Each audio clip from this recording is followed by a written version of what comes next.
So I'm Larry today, and we're going to be in Exodus 13 and 14 talking about the Israelites crossing the Red Sea.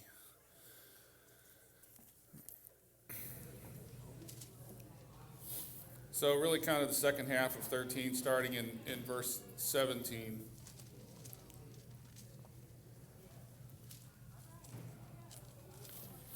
So there's a lot of moving parts in this, and we have maps and everything, so it should be pretty visual at least. So how do you move a whole lot of people? You know, this is a different problem. This is Kyle Field with George Strait there. This is the largest concert that's ever been held in the United States, 110,000 and something earlier this summer. That's a lot of people. And this is not moving them over miles. This is just housing them temporarily during a concert. We don't really know how many Israelites there were. There are two different censuses that occur later in the Bible, but there's some complexity to that. We do know for sure, excuse me, that when Joseph moved to Egypt, there were 70 people in his household. So we got our starting number, but after 430 years, we don't really know how many people there were. The number estimates for the Exodus range anywhere from 30,000 to 2.4 million. The number of fighting men, if you go into Numbers, which is a good place to get numbers, there's a book called Numbers. The number of fighting men that is reported there is about 603,000 or so. That is a huge army. That's an enormous army. The Assyrians, when they came to invade Jerusalem, only had 185,000 people. So only. And they were the world power at that time. So 600,000 is a big number. And that was just the fighting men. And they assumed that for every fighting age man, which would have been, there's no early retirement or anything like that, basically 18 to 55 or 60, they figured that there was one fighting man for every 4 non-combatants. The problem with that number is that later on, there is an assessment of the number of the firstborn, and the number of the firstborn is only 30,000. So, 22,000. So that works out to a ratio of, if you're just counting the firstborn males, approximately 1 out of every 30 people was a firstborn male, and women are having insane numbers of children. Is this impossible? No. Is it likely? Probably not. It only takes an annual population growth rate of 2.2% to start with 70 and end up with 2.4 million 430 years later. This is the law of compounding interest, right? Does everybody know the rule of 72? Just a general knowledge. You come to me, I'm going to give you general knowledge. Same thing I explain to my kids. Whatever the interest rate you are receiving on an investment, you divide that into 72, and whatever the remainder is, whatever the answer is, that is how many years it takes to double. If you don't take any money out and you keep reinvesting interest, right? So if you are getting 8% interest, then in 9 years, the amount of money that you have will double. And the question is, how many doubling times do you need to go from 70 to 2.4 million? And apparently the math says 2.2%. So the numbers between 30,000 and 2.4 million are all reasonable. And part of the reason is that there's issues of fidelity. How many times do you think these numbers have been, the numbers in numbers, have been counted? Or recopied, I should say. A lot. There's even a weird issue that in Babylon, we use a base 10 system, okay? Every time we get to 10, we add another digit. and we use Arabic numerals. There are other people that use different systems, and in Babylon, it was base 60. So that's weird, and if you ever want to just totally tie your brain in knots, if you're not a computer programmer, start looking up. You know, if you know about computers, hexadecimal is very common. Hexadecimal means it's a base 16 system. Binary is a base 2 system. So the short answer is, how many people were in the Exodus? A lot. Okay? And for the most part, they weren't combatants, right? That's going to happen in any population. These people are going to get up and leave, and when they take their wives and children with them, there's a whole lot of potential victims. So when it comes to picking a route,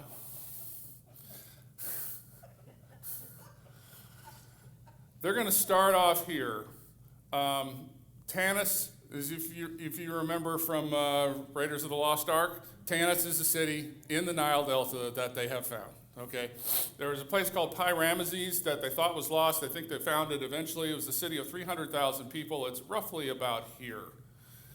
And there were two options. They could go along the coast, but they're going to get into these cities before long. This is where the Philistines are. Philistines are part of a group of people called the Sea People that showed up and made everybody's life worse in the Middle East, including the Egyptians. They are warlike, they're difficult to deal with, and God said if they get into fights as soon as they start walking, there's going to be problems. So we're going to take them on a different route. And the different route was to go, actually this shows this line. I don't know if I necessarily agree with that. I think what they did is they went down here, and I'll show you on the map in a second why. And they went, there's a line right here that connects the Nile Delta over to this series of lakes. So this is the Red Sea, wherever the button went, there you go. This is the Red Sea down here, Gulf of Aqaba. This says Red Sea, this is technically Gulf of Suez. We do not know where the crossing occurred. I'm not sure that it matters. We'll get into that. But this in between here, if you're looking at that and thinking, that's not a lot of land there. You know, we could connect the Mediterranean Ocean, the Great Sea, with the Red Sea and move ships through there. Congratulations, you might be a 19th century Frenchman, because that's what they did eventually.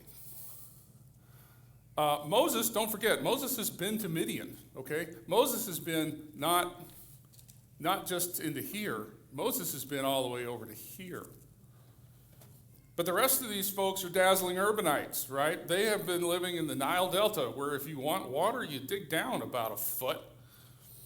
These are not people used to desert living or desert travel. They've been living in what is, for their era, a fairly sophisticated society. And granted, they've been slaves, but all the infrastructure that they help build helps them too. And they're moving out into the desert. So while Moses may know how to do this, everybody else doesn't.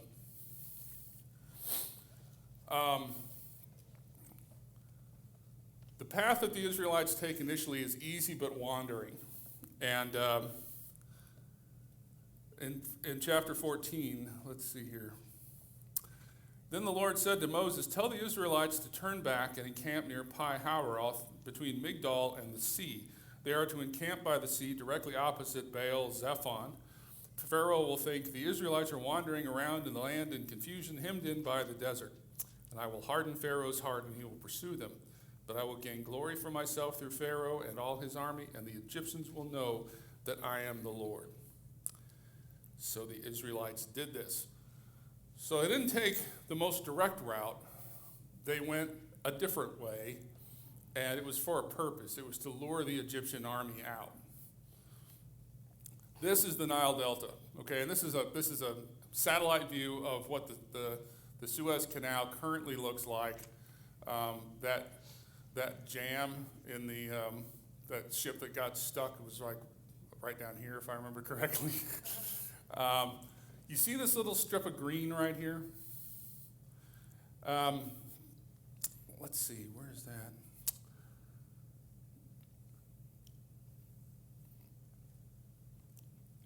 This is in chapter 13, verse 20. After leaving Sukkoth, they camped at Etham on the edge of the desert. So Sukkoth is right in here somewhere. This is today called the Wadi Tumila. This is a former Nile River channel. Rivers don't tend to just go one place. They go a lot of places. And sometimes they decide they didn't like that place, and so they pick a different path. And this was actually not a bad place to walk. The Suez Canal is not the first canal that was built. The Egyptians, like the old Egyptians, built a canal from this area over to the rest of the Nile. And whether this canal was there when the Israelites were there, I don't know. But even today, there's still water at the bottom of the Wadi Tumila. So if you wanted the training wheels version of this is how we walk in the desert for a large crowd of people, this is probably how they went. Now, where is Migdal on the map? Migdal is here. Migdal just means fortress or tower. That's a good place to put a fortress at the edge of the ocean there if you want a little bit of warning about somebody coming in from the sea. And as we've established, the sea people are a problem for Egypt. So, okay, do that. Nice place to walk. And this right here is what we think is Etham. Everything else after that on the list, it's conjecture. We don't know if they crossed up here in the Nile Delta. We don't know if they crossed the Gulf of Suez. We don't know if one of these lakes in here, and there are lakes, but they're seasonal, was the Red Sea that was crossed. So in order for them to figure out where to go, they needed something that everybody on this huge line that may have been miles long could see. And so they had a pillar of cloud by day and fire by night. This establishes a pattern that continues on into the desert for years and years. The nice thing about the pillar of fire is people could see what they were doing. There's just a scary place if you've never been there and you're trying to get used to it. And it's nice to know that God is manifesting as a giant pillar of fire, and then a cloud to show you where to go. And clouds provide shade, which is also a nice thing to have in the desert. This is the days before PABA-free sunscreen. The problem with this is that anybody could see the cloud, including the Egyptians, once they figured out what was going on. And then we talked about how God set a trap, that the first part of their journey was kind of wandering as if they didn't really know where to go. This is a satellite view. Here's the Gulf of Suez down here. Suez Canal, this is called the Great Bitter Lake right here. You see this? That's that Wadi Tumila that we were talking about. Up here, there was what was called Lake Tanis. And this is also the far edge of the Nile Delta. If you go over here, you're going to end up in Gaza. Don't go there. It's very loud. So why do we not know exactly where they crossed? Well, for one thing, the oldest Hebrew texts that we have say Sea of Reeds, not Red Sea. Reed, red, these are similar. Papyrus is a reed. It's a plant that grows partially in water. You cut the thing out, you dry it, you lay it out, you flatten it, you hammer the sheets together, and eventually end up with papyri. It was used as paper for a long time. Sea of Reeds, probably up here where the papyri live, but it's got to be somewhere with standing water. How much does the location matter? Do we need to know exactly where they crossed? There is a phenomena, you can look this up online. There have been a couple of papers written about this by a guy who is a Christian and works for an NOAA, who is a software engineer and a computational fluid dynamics specialist. Computational fluid dynamics is, let's see what happens when we take a lot of little particles like air and water and interact them. Everybody know what a storm surge is from a hurricane?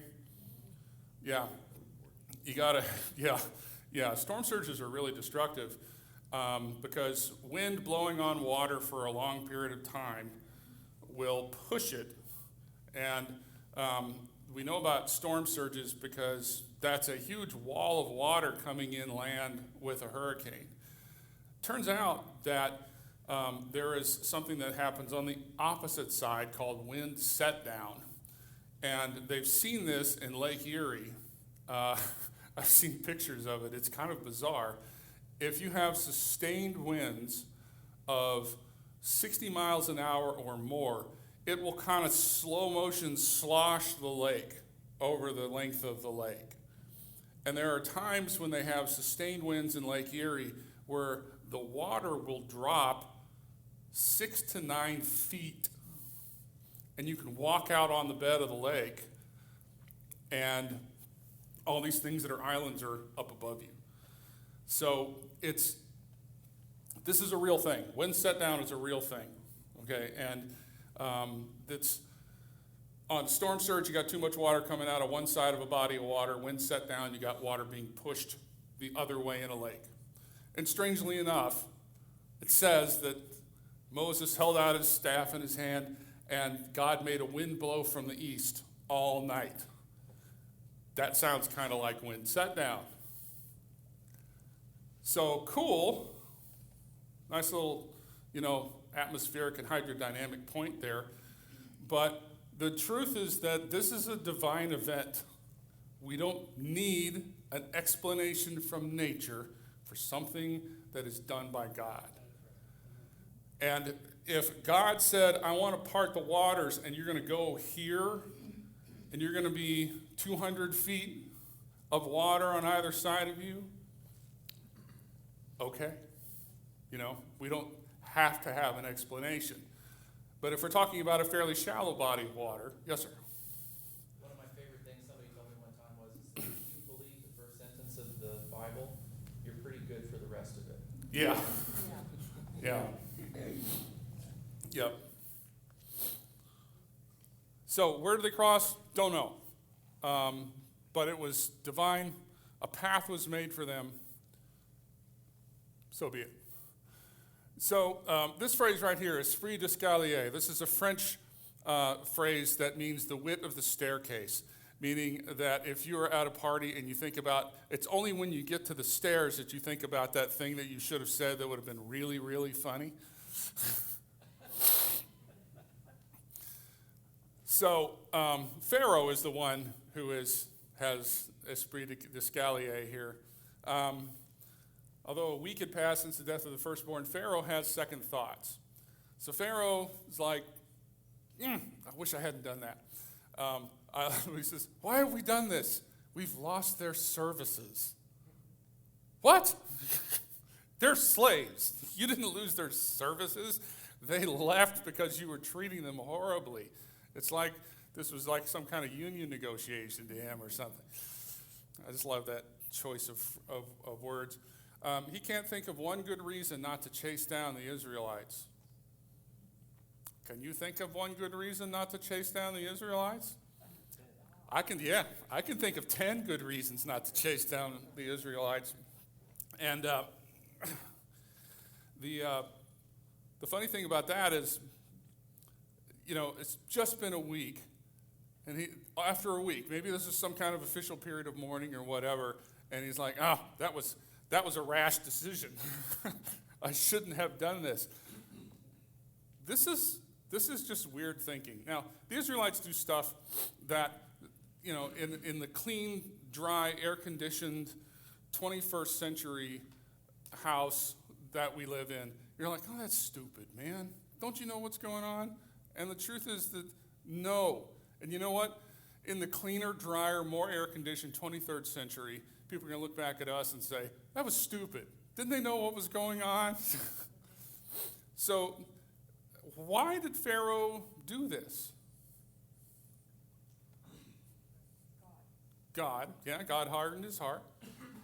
Why would it make sense to him? Probably need somebody to dig graves. Yeah. That's a little preview point right there. Do you think maybe he thought that he had seen the limits of God's wrath? This is as bad as it gets. It can't get any worse than this. What are we going to do now? Either way, he decides to load up his boys in their chariots, and the reason they have tanks up there is that was the equivalent of chariots. Chariots were more mobile than infantry. They typically had enough space for one or two other people in there besides the chariot driver. The horse is a weapon. The chariot's a weapon. It will break your bones if you get hit by it. And the archers standing in the back and the guy with the big sword, those are also problems. Anybody know what a Egyptian sword is called? It's called a khopesh. It looks kind of like a flattened, in the horizontal plane question mark. Anytime you see a curved blade, you can assume that's a slashing weapon. All right. The reason that cavalry sabers, there's argument in the sword world that the peak of swords was the rapiers, because we tried everything else and rapiers were the best. Rapier is a big, long, sticking weapon. Why? Because slashes hurt and punctures kill. But if you're on a horse, you do not want to get your sword stuck in somebody, because you will tend to depart the horse. So you have slashing weapons to cut somebody open as you walk by, or as you ride by, I should say. So chariots were the most feared weapons of the ancient world until we had some better ways of taking them down. This was not one of those times. They're dangerous. And later it mentions the Egyptian cavalry coming with them. Cavalry, again, go much faster than people walking on foot and having to walk along with her 3-year-old. Those are just targets to people in chariots and with horses. So Israel looks back and sees that the Egyptians are upon them. How long do they know that the Egyptians were chasing them? I don't know. Generally, people moving down dirt roads raise a cloud of dirt. So, why are those people following us? It says they started out, in chapter 13. So God led the people around by the desert road toward the Red Sea. The Israelites went up out of Egypt ready for battle. In another place, it says they marched out boldly. Marching out boldly in this case, the implication is, rebellion, right? We're not your slaves anymore. You're not the boss of me. So they start out spoiling for a fight, but when a fight actually comes, they're not really up for it. They're in no way enthused about seeing the army of the Egyptians coming for them. So, they started out with revolutionary zeal, but all of a sudden they lose a little bit of the starch in their shirt when it turns out there is actually going to be a battle. And at this point they cry out to God and they start hectoring Moses. Again, do they really know who God is right now? No, they don't know who God is. God has been introducing himself to them and they know he's powerful, but they don't know to trust at this point. And they start getting really tacky towards Moses. 14:11. They said to Moses, "Was it because there were no graves in Egypt that you brought us to the desert to die?" What is Egypt known for? Graves. Yes. How many people have seen stuff out of the Tutankhamun exhibit, all that stuff? Yes. All Egypt is known for is graves. They've probably been building graves their entire life. That was the big thing, how you were going to, from the way the Egyptians saw it. We're going to build you a really good tomb, so you're going to have a really good afterlife. We're going to put all your stuff in there. All the things you're going to need, we're going to provision you. So they know that Egypt is all about the graves, and they're just saying this to be mean. What have you done to us by bringing us out of Egypt? Didn't we say to you in Egypt, leave us alone, let us serve the Egyptians? It would have been better for us to serve the Egyptians than to die in the desert. So this boldness with which they walk out is immediately gone, and they're panicking. So, you everybody remember these signs? Ugh. Done with that. But Moses makes a really great statement here. This is one of my favorite parts of the Bible, Exodus 14:14. Pretty easy to remember. 13 and 14. Moses answered the people, do not be afraid, stand firm, and you will see the deliverance the Lord will bring you this day. And deliverance, sometimes also translated salvation. This looks at, Moses is saying, yeah, this looks bad, but you're going to see what God does for you here. Because this is a no-win situation. This is the first Israelite Kobayashi Maru situation.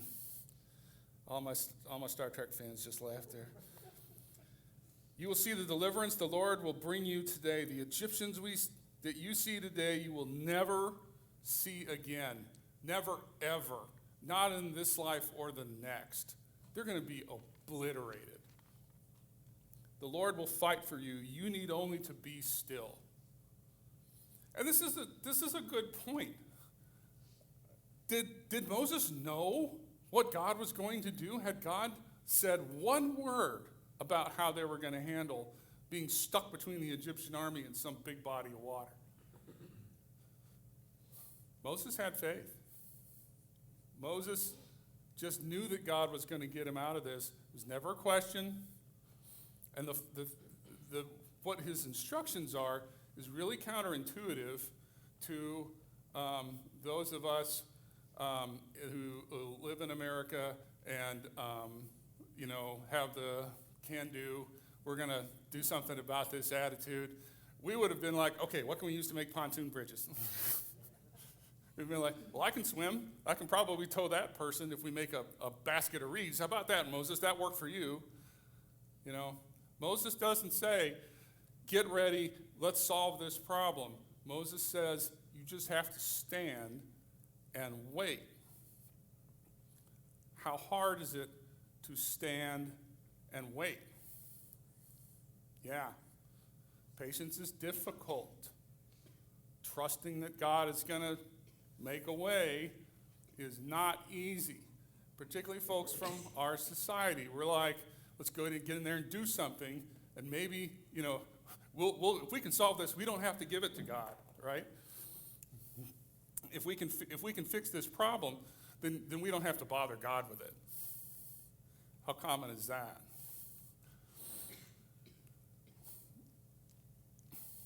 The other thing is, the Israelites have been led by a completely unnatural cloud that followed them around and gave them shade in the desert, or a pillar of fire that was like the biggest nightlight before nightlights were a thing, okay? And they're like, God has abandoned us. You see the cloud? Is the fire still there?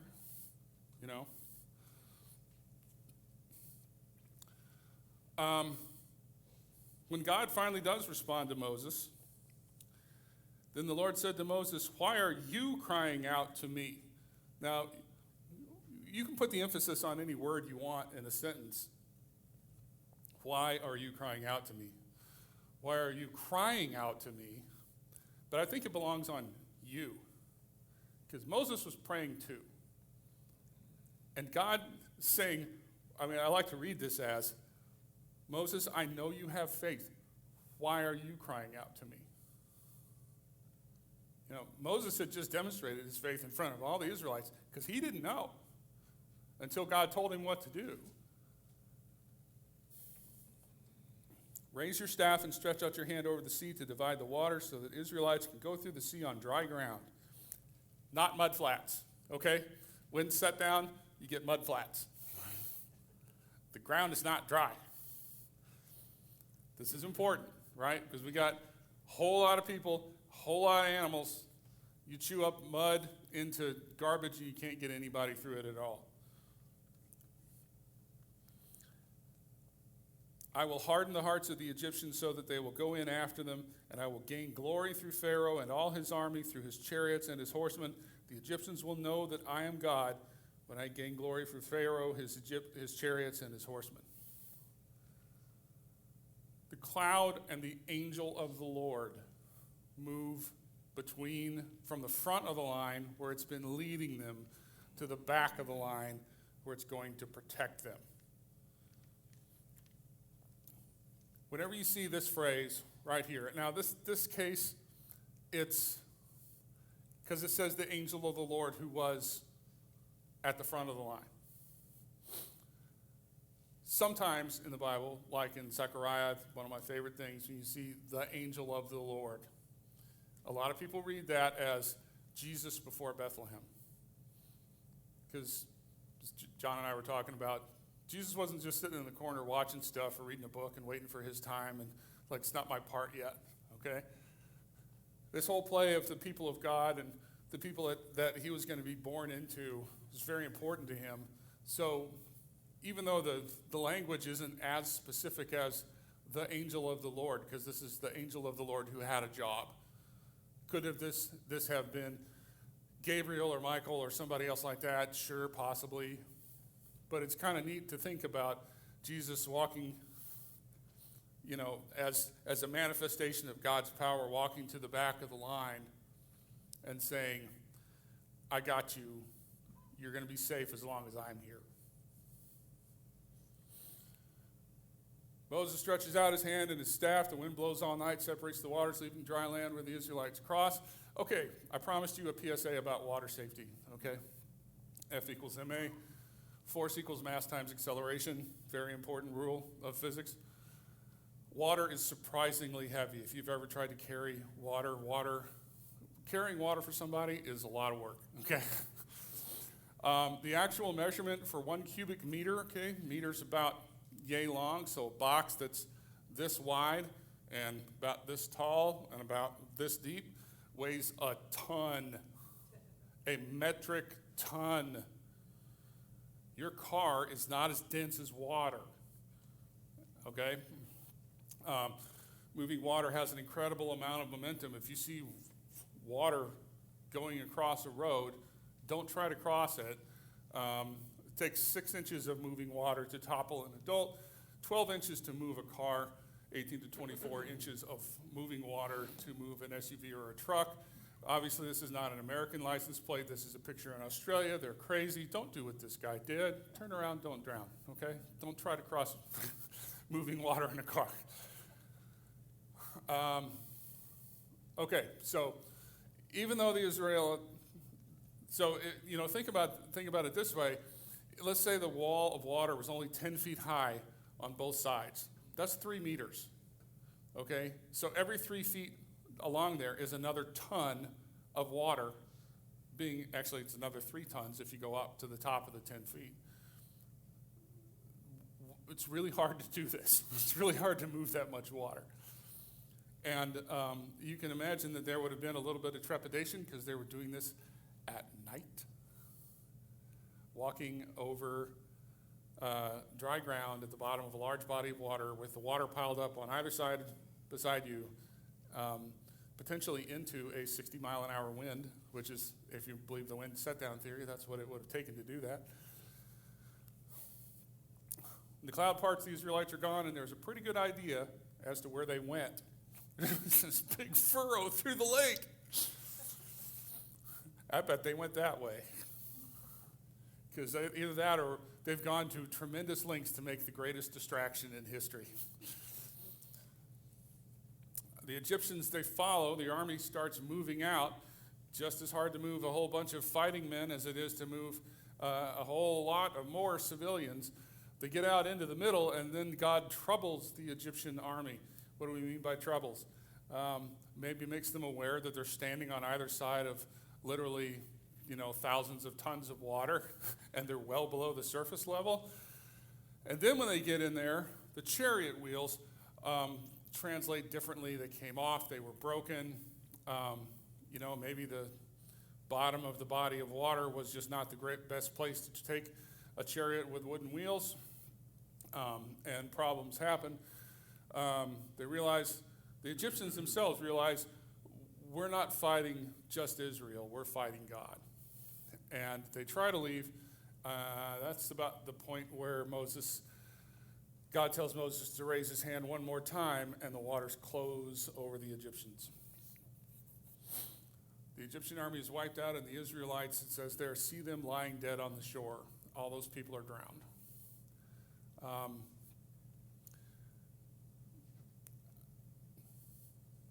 I'm thinking, if you want to have, the other point that I didn't mention was the cloud that had been guiding the Israelites settled on the Egyptian camp overnight while the Egyptians were leaving, like a big smoke screen. The Egyptians couldn't see what was happening until the sun came up, and now the Israelites are all gone.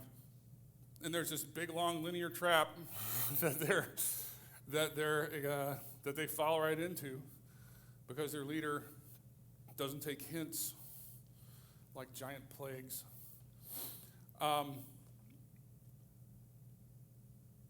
Is there a lesson here? I mean, the things that God says about the Egyptians.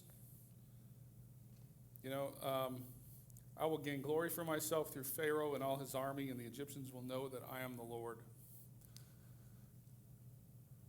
I think there is kind of a lesson there, at least a point to be gained, is that things happen for multiple audiences at once, right? Things will happen in our life, and we'll react to it, and we'll do something, and our kids will see that. And they will learn a lesson. And things happened on behalf of the Israelites, and Egypt learned a lesson.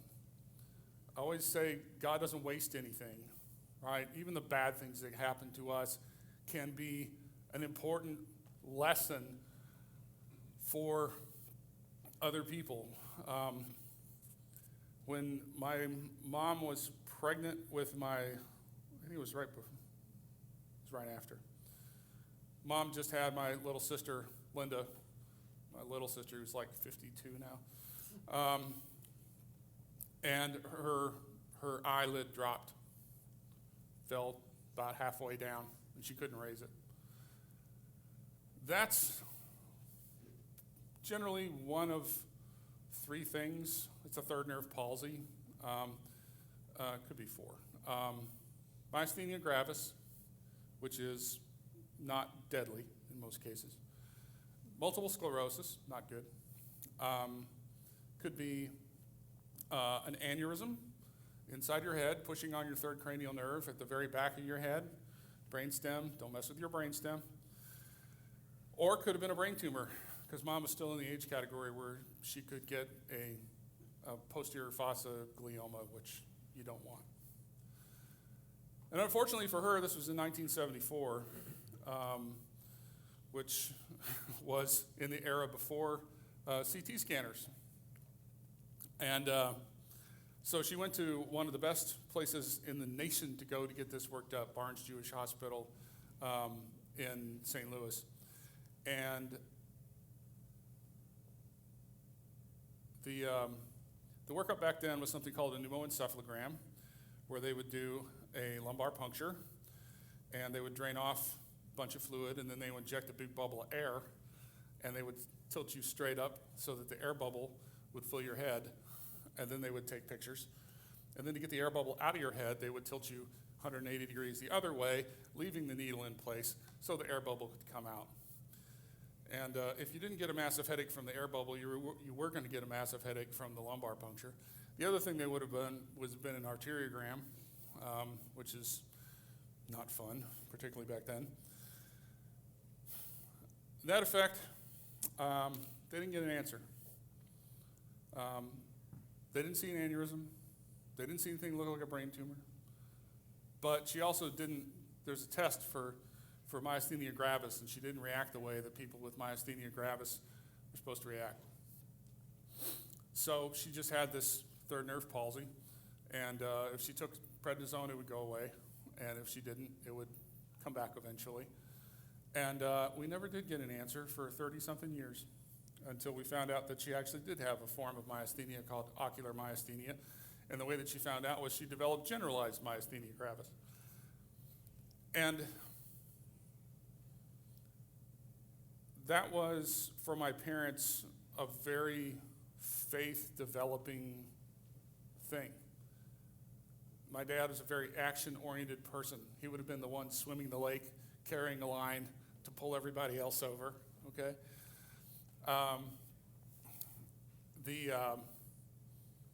But there was nothing he could do. He couldn't make anything go faster. And they had to live with no answer for a long time. But eventually, it was, they came to the point of, well, whatever it is, it doesn't seem to be getting any worse. So we'll just figure it out down the road. I think there were lessons that were learned by everybody involved, by the way that they reacted, the way that my parents' friends reacted to my parents, the way that my parents reacted to this situation. There were lessons learned as kids watching some of this occur. And of course, they didn't tell us all about it until later. But all these things that are happening, the Israelites are not the only audience for everything that's happening.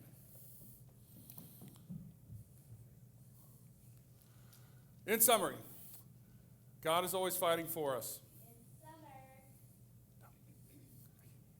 In summary, God is always fighting for us, either with a pillar of fire or a big cloud, or putting Jesus between our people and the people that were trying to kill him. We don't know all the stuff that God does in the background, and sometimes we just wander around in the desert for a bit while we get to the point where he's going to do something significant. God wants us to look to him for deliverance. Sometimes the best thing to do is to stand and wait. And that's not easy either. It's hard to be passive, especially in a society that wants us to be active, to go solve our own problems. That's a temptation. Lessons abound. Everybody's watching. Everybody's paying attention to how things happen. And, the lesson that you pull out of something may not be the lesson that other people pull out. And don't drive into moving water. Thank you all.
turned into a bunch of